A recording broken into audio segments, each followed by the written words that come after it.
Hello बच्चों, कैसे हैं। उम्मीद करता हूँ अच्छे होंगे और आपकी पढ़ाई बढ़िया चल रही होगी। तो बच्चों, आज हम आपको प्रश्नावली 4.1 का दूसरा क्वेश्चन हम बताएंगे। और अगर हमारे पढ़ाने पे आप लोगों को समझ में आ रहा होगा तो थोड़ा चैनल को आप लोग प्रमोट करिए अपने मित्रों, दोस्तों और जितने भी आपके संबंधित, जो भी लोग आपसे संबंधित हैं उनके पास शेयर करिए। ठीक है, तो चलिए हम सीधे प्रश्नों पर चलते हैं। और हमारे जो चैनल का नाम है यूपी बोर्ड मैथ है, लेकिन अभी शो नहीं करता है। लेकिन जो उसका हैंडल बनाए हैं तो उसका भी हैंडल है @SJM10M। ये डालेंगे बिना स्पेस के, कहीं स्पेस नहीं है, बिना स्पेस के अगर डालेंगे तो मेरा चैनल आ जाएगा। पीला पीला उसका जो है लोगो है, पीले कलर में, और मछली का आकार उसमें बना हुआ है।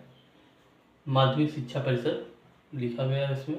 ये हमारे लोगों का सिंबल है और ये क्या है, इस चैनल का नाम है। ठीक है, अभी जो है यही डालने पे शो करता है @SJM10M।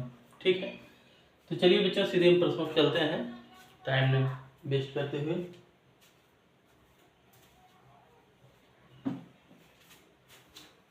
चलिए,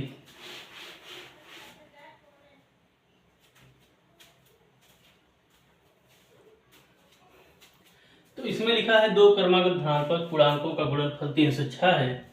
हमें पूर्णांकों को ज्ञात करना है। बच्चे, तो जब कभी भी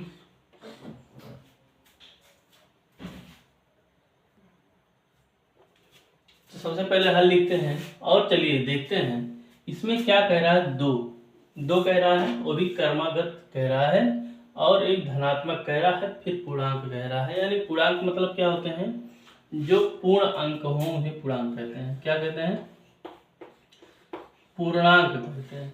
ठीक है, पूर्णांक क्या कहते हैं, जिसका अंक पूरा हो ना, होल नंबर भी, जैसे 0, 1, 2, 3, 4 डैश डैश डैश, जितनी भी संख्याएं हैं वो पूरी होनी चाहिए, यानी दशमलव में नहीं होना चाहिए, उसे हम पूर्णांक कहते हैं। क्या कहते हैं, पूर्णांक कहते हैं।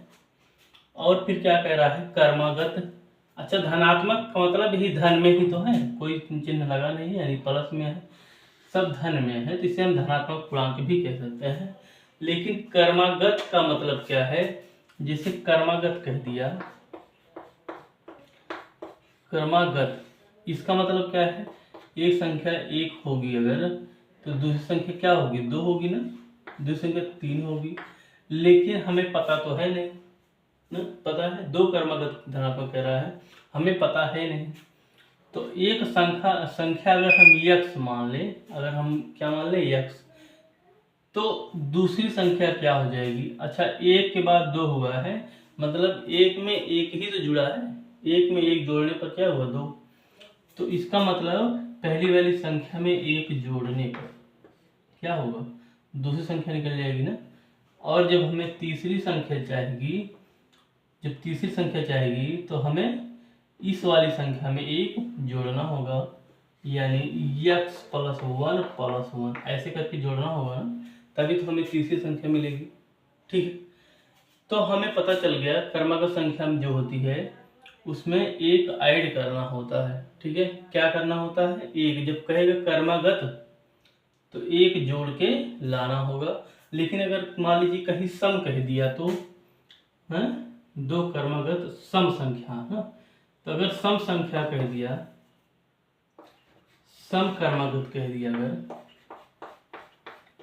अगर सम क्रमागत संख्या कह दिया, तब क्या हो जाएगा, पहला x हो जाएगा और दूसरा क्या हो जाएगा, x+2, क्योंकि सम कहाँ शुरू होता है, 2 से शुरू होता है। फिर x प्लस क्या हो जाएगा, 2 में 2 यानी 4 हो जाएगा। इस तरह से जोड़ते जाते हैं ना। तो जब सम कहेगा तो 2 से शुरू करेंगे, जब कर्मागत ही कहेगा तो एक ऐड करते हुए चले जाएंगे। पहली संख्या मानेंगे x और दूसरी संख्या x+1, तीसरी संख्या x+2, इस तरह से तो हम संख्याएं बना लेंगे। ठीक है, तो चलिए हम सीधे प्रश्नों पर चलते हैं।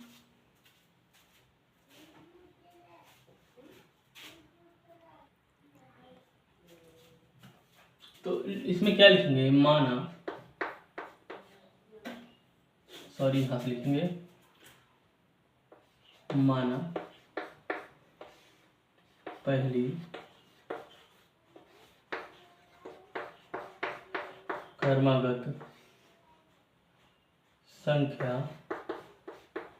क्या है, x है, तथा दूसरी, अब समझ में आ गया होगा आप लोगों को, क्या मानेंगे, दूसरी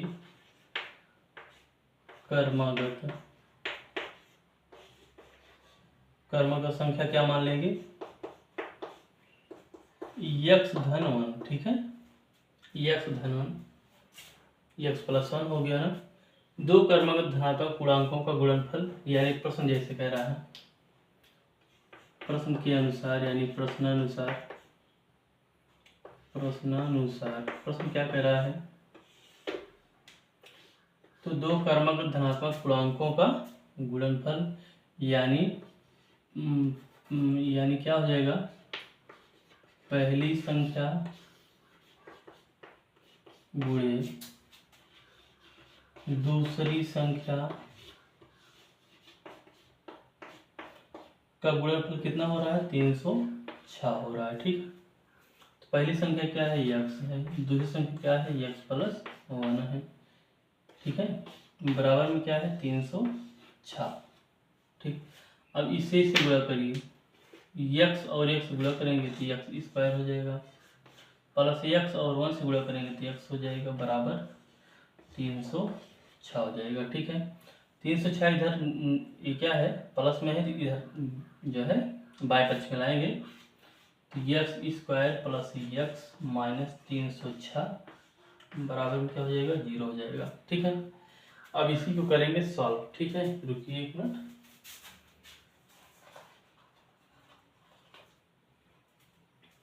तो अब चलिए देखिए, इसमें लास्ट में क्या है, 306 है ना।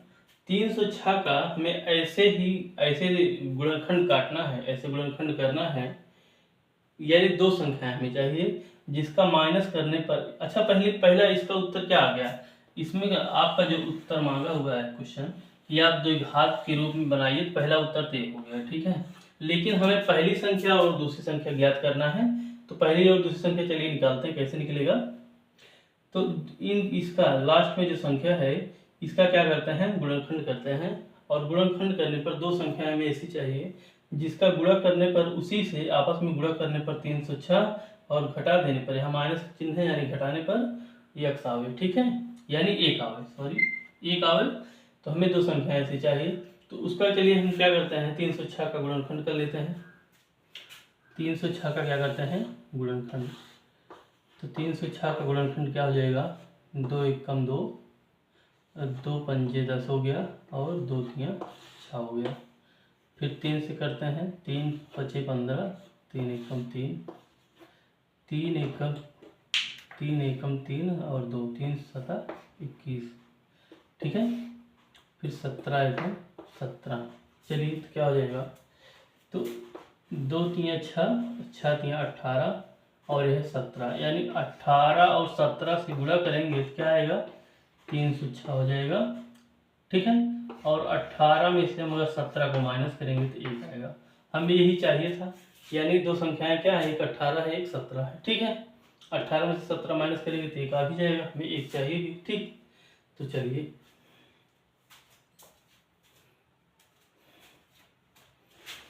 तो अब हमें पता चल गया ना दो संख्याएं क्या है, एक 18 है, एक 17 है।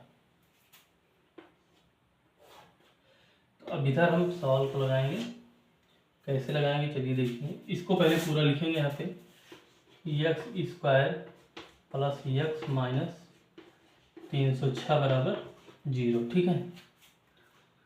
तो यहाँ लिखेंगे x स्क्वायर प्लस 18 माइनस 17, ठीक है, बाहर क्या है x माइनस 306 बराबर 0, ठीक है। x स्क्वायर प्लस अंदर में मल्टीप्लाई करेंगे 18x माइनस 17x, ठीक है, ब्रैकेट ओपन कर लेते हैं, माइनस 306 बराबर 0। अब इसको समूह बना लेते हैं। समूह बनाने पर x square plus 18x minus common लेते हैं तो हो जाएगा 17x प्लस 306 बराबर 0 हो जाएगा। तो देखिए अब इसमें से क्या होता है, कॉमन लेते हैं, x कॉमन लेंगे तो x प्लस 18 हो जाएगा। ठीक है, यहाँ पे कितना x है, 2x है, और यहाँ पे कितना x है, 1x है। तो यहाँ से 2x में से 1x कॉमन लेंगे तो 1x बचेगा, यहाँ एक ही x था, x निकल गया तो 18 बचेगा। माइनस यहाँ पे 17 है और यहाँ पे भी 17 है, क्योंकि 17 गुणे 18 से क्या होता है, 306 होता है ना। तो अगर 17 कॉमन ले लेंगे तो क्या बचा, पहले तो इसमें x बचा और इसमें से 17 निकाल लिए तो क्या बचा, 18 बचा। ठीक है, बात समझ में आई। बराबर में क्या है, 0। ठीक, देखिए जो इसमें है और इसमें है, अगर दोनों में सेम आएंगे तो जान लीजिए हमने सवाल को सही लगाया, अगर नहीं आएंगे तो क्वेश्चन गलत है, हमारा जो उत्तर आ रहा है वो गलत है। ठीक है, यानी हमने सही नहीं लगाया। अगर दोनों में सेम है तभी सही है। तो इन दोनों को एक, दोनों में है तो एक बार इसको लिखते हैं और बाहर वाले को एक जगह में लिखते हैं, तो x माइनस 17। जो ए वाला है इसको छोड़ देते हैं, क्योंकि अभी इसका मान निकालेंगे तो क्या हो जाएगा, ए माइनस में आएगा, एक्स प्लस 18 बराबर 0, तो एक्स बराबर माइनस 18, तो इसको इसलिए छोड़ देते हैं। इसे क्या करते हैं, आग्रह करने पर लिख देते हैं, आग्रह करने पर, यानी आग्रह कर दिए, आग्रह करने पर। ठीक है, यानी छोड़ देने पर। और इसको लेते हैं तो एक्स माइनस 17 बराबर 0, तो एक्स बराबर क्या हो जाएगा, प्लस 17। ये क्या हो गया, पहली संख्या हो गई। ठीक है, पहली संख्या क्या हो गई, 17 हमने निकाल लिया। दूसरी संख्या क्या हो जाएगी, दूसरी संख्या क्या हो जाएगी, दूसरी संख्या क्या थी, एक्स प्लस 1 थी, तो एक्स के स्थान पे 17 और इसके स्थान पे 1, तो 17 1 18, यानी दूसरी संख्या क्या हो गई, 18 हो जाएगी। ठीक है, तो हमें उत्तर लिख देंगे, पता पहली संख्या एक्स बराबर 17, दूसरी संख्या एक्स प्लस 1 बराबर 18। ठीक है, तो इस तरह से आपका पूरा क्वेश्चन सॉल्व हुआ। आप लोग इसको पूरा लिख लीजिए। तो बच्चों बस आज के लिए बस इतना ही, हम नेक्स्ट वीडियो में मिलेंगे नेक्स्ट प्रश्नों के साथ। ठीक, धन्यवाद।